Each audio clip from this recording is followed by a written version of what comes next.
Good morning. কি ভাবছো আমি এখন কোথায় যাচ্ছি? এখন আমি যাচ্ছি ছাদে।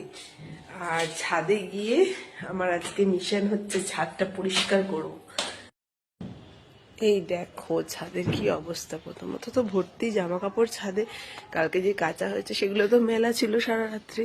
তাছাড়াও ছাদের কি পরিস্থিতি দেখি কতটা পরিষ্কার করে উঠতে পারি, তারপর তোমাদেরকে পরিষ্কার করে তারপর দেখাবো।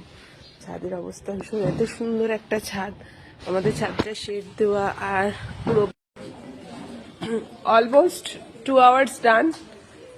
দেখো আমার ছাদটা মোটামুটি আমি পরিষ্কার করেছি।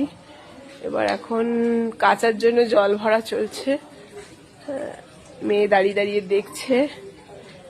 আর মোটামুটি ছাদটা আমি আমার মতো করে পরিষ্কার করেছি, জানি না কেমন হয়েছে, তবে যা পরিস্থিতি ছিল ছাদে আমি আমার মতো করে পরিষ্কার করেছি। আমি ভীষণই নিজে নিজেই স্যাটিসফাইড হয়েছি। আর সমস্ত রাইডসগুলো আমি নিজে নিজে ধুয়েছি মেয়েদের, কারণ ওরা রোজই এসে খেলে, এত ধুলো থাকলে খুব অসুবিধা, আসলে লোক পাওয়া যায় না। আর আমার বরের একদমই সময় হয় না, তাও আমার বর যতদিন সময় পেয়েছে ততক্ষণ আমার বর নিজে পরিষ্কার করেছে।